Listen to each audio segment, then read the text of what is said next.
In previous segments, I've given you a lot of little components.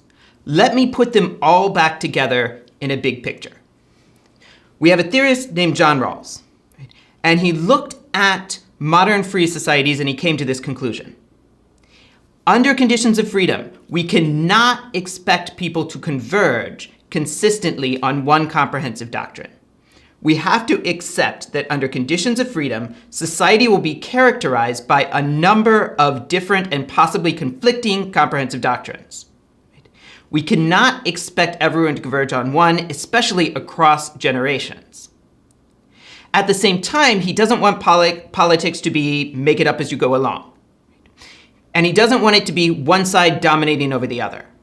He wants to find a way that we can come up with a somewhat deeper shared basis for looking at political systems that will endure across generations.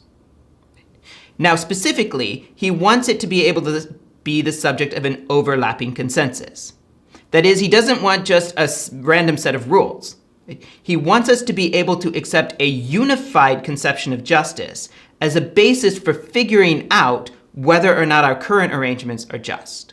Right? So he wants people who disagree over a particular policy to be able to say, all right, we disagree over this policy. Let's look at our conception of justice and see if one or the other side is inconsistent, right, with that conception of justice.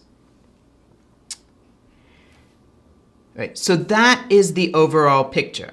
Right? He wants to find a way for people with different comprehensive doctrines to be able to accept a conception of justice in common. And the way that's to be done is through an overlapping consensus.